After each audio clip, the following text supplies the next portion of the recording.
Chris Broussard, I should definitely start with you since we are talking about your beloved Los Angeles Clippers. Time for the Clippers and their growing fan base to be concerned, finally. Not at all, Nick. Stop it, please. There's an LA team that should be concerned, but it's not the Clippers. This is no big deal at all. Of course, yes, Brooklyn was shorthanded too, but Patrick Beverley didn't play. Paul George didn't play. Montrezl Harrell didn't play. But remember, the good news came later when Montrezl Harrell tweeted he's back in the bubble. So we should see him later in the week. Looks like we'll definitely see him come playoff time.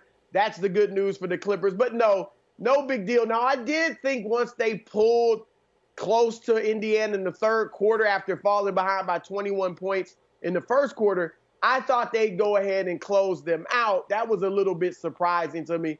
But overall, this is nothing to worry about. You mentioned the second seed with Denver. They're pretty much locked into a 2-3 matchup in the second round with the Denver Nuggets. But remember, home court advantage doesn't matter. So I don't think they care whether they're 2 or 3. And that's a big deal when you're facing Denver. Because if Denver had home court during normal times, that altitude is a factor. And then it would be something to be concerned about. But now there's really no home court advantage. So getting the second seed versus the third seed is fairly irrelevant. I think the Clippers understand that. The biggest thing for the Clippers is that it's a fact. They're going to go into the playoffs just like they played throughout the regular season, which is a bit disjointed. Kawhi talked about wanting to develop chemistry over those 8 games. They really weren't able to do it because of the various injuries and, Montrezl Harrell being out of the bubble and Lou Williams being out of the bubble. So the good news for them is they played that way the entire season, so they're used to it. But they didn't get to really shore up their chemistry like they wanted to. Okay, I'm very glad you finished where you did, because everything you said, and I say this with great respect and admiration, up until the very end, was some of the wildest, craziest, most erroneous commentary I've ever heard on sports television. All right, first of all, a lot of gall. It takes immense temerity to bring up how shorthanded a team was when they're playing the Nets. You know who the Nets didn't have? Kevin Durant. You know who the Nets didn't have? Kyrie Irving. You know who the Nets didn't have? Spencer Dinwiddie. And let's just throw in DeAndre Jordan as well. But yeah, it is true. The Clippers didn't have Montrezl Harrell and Patrick Beverley and Paul George having his night off. So I guess it all evens out in the wash. That's first thing. Second thing, you said they might drop to the 3. Don't look now. They might drop to the 4. They got Denver and OKC left, and it is on the board that the Los Angeles Clippers fall all the way to the 4 seed. Now, I'm sure that won't concern you because folks that are on the Clippers bandwagon have decided, it's a very interesting way to analyze sports, they've decided the games don't matter. All year long, they've decided the games don't matter. Games don't matter, record doesn't matter, health doesn't matter. But you know who it does matter to? Kawhi Leonard. And this is what you got right, Broussard. You alluded to a quote he had. Here's a quote from the day before the bubble started, a day before they lost in their biggest bubble game against the Lakers.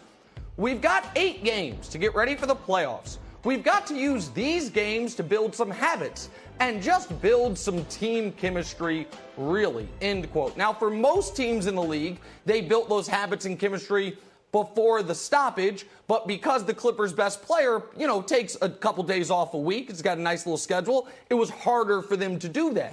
And so I would think everyone would have to acknowledge if that's what Kawhi Leonard said they needed to do, they failed to do that thus far in the bubble. Now, maybe they will in the final couple games where they're now not going to be able to rest people because they're actually going to have to try. But, Wilds, I see a team that's supposed to be a great defensive team that let the Nets get up by 20, score 45 in the first. Broussard's right. They tied in the second half, and then they pulled away again. So, Clippers trailed the whole game. So, Wilds, if that doesn't concern people, I guess nothing will until they lose early in the playoffs. So, Nick, just to have it right, you're concerned when teams don't play well in the bubble. You're concerned when teams feel a little bit patchwork. You're concerned if teams don't shoot well in the bubble. Then you should be concerned about your Los Angeles Lakers, my friend, because while the Clippers are 3-3, the Lakers are 2-4. The offensive rating worse for the Lakers. Field goal percentage is worse. It's not just worse; it's the worst in the bubble. And old three-point percentage is the worst in the bubble. So I don't know how you can be worried about the Clippers, but feel totally fine about LeBron and the Lakers. Besides the LeBron factor that can heal all ills. No, it's not the LeBron factor. I've got a question to the panel, to Wilds and Broussard. What are these 8 games? What did the NBA call them? Once the bubble started, what are these 8 games called? Do you know? They are called the seeding games. Seeding games? There we go. The seeding games. Okay, so listen, I'm not a math major. Probably could have been. I'm not, though. What's the best seed you can get? Is there a 0 seed? Is there an infinity? Or is it 1? Was 1 the best? Infinity seed. They go the other way.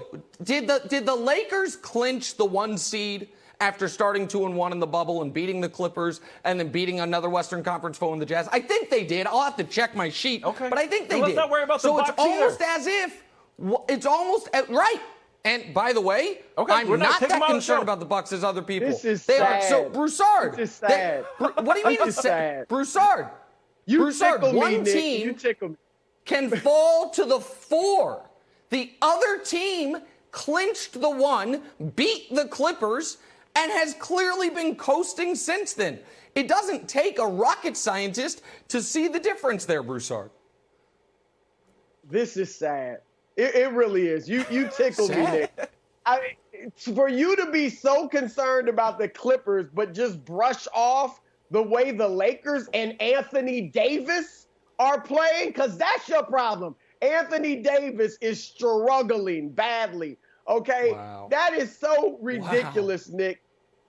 You better hope the Clippers don't fall to the 4th seed, because that means the Lakers will go out in the 2nd round. They won't even get to the conference finals, all right? The Clippers are not worried. They are so much deeper than the Lakers. It is ridiculous, okay? They were so deep last night that they lost to the Nets because they were missing people. Their perimeter defense was so good last night, they led 45 in the first quarter. I'll let you celebrate that, Nick, but there is not a basketball person on earth that is concerned about the Clippers. You better believe that, except you. I mean, there's no reason whatsoever to worry about the Clippers.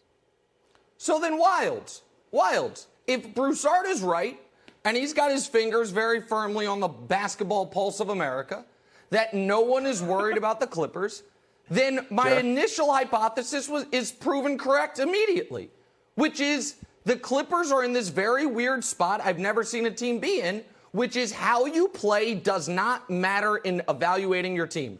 It's a brilliant place to be. I've never seen a team enter this space not being the multiple-time defending champion, not having just Hall of Famer after Hall of Famer all over the roster, but we're going to treat the Clippers like the 2018 Warriors, evidently. Listen, whatever they do in the regular season is a moot point and totally irrelevant because obviously they are drastically better than everyone else. We're going to keep calling them a great defensive team. In your fancy little graphic that you showed, I noticed you didn't have any defensive stats because they've been struggling there. And we're just going to keep pretending like they are this team on paper that hasn't shown up all year. Is that what we're going to do with the Clippers, Wilds? Look, there's an element, Broussard, that I think you have to admit that we're waiting for the Clippers to flip the switch. And I assume, just to give Nick some credit, that the Lakers can flip the switch or that their shooting will regress to the mean and they'll start shooting well in the bubble. I'm not particularly worried about either team, but if I had to be more worried, Nick, it would be the team that is the worst. It's not like they're struggling. The Lakers are the worst. So if you're saying I'm not worried about the Lakers at all, the Lakers can't get any worse. It's there. It's in red. I feel like you have to admit that you're a little bit worried that when the Lakers came into the bubble, if I told you before we started, I said, Nick, what would you feel weird if the Lakers were the worst shooting team in the bubble, worse than the Suns and worse than the Wizards, worse than the Magic? And you'd be like, nope, I wouldn't be concerned at all. I feel like a week ago or whenever we start through, so you'd be nervous. Because no, I wouldn't have been because I'm consistent on this. But here's what I do know. If the Lakers had lost to the Clippers and then looked perfect the rest of the way, if they were 5-1 with the one loss being to the Clippers, then the Clipper cabal would say, well, none of it matters. None of it matters. Can't beat the Clippers. Can't beat the Clippers. But because they beat the Clippers and they looked terrible against the Thunder and the Raptors, people are like, oh, the Lakers, who proved what they were over the first 60 games of the year. Unlike the Clippers, the Lakers, they're in real trouble. They're not. They'll be fine. They are going to be the 1 seed. They're going to play a team that had to fight to get into the playoffs. Clippers, meanwhile, might fall to the 4 line, which if I told you that before the year, no one would have believed me. But now we're just going to act like it doesn't matter. So that's exciting. I'm happy about it, Wilds, and I'm excited to see how this continues to play out. Thanks for watching. Subscribe here to get the latest from the show. Also, be sure to check out more of the best clips from First Things First, or go watch a few segments from our other shows on FS1.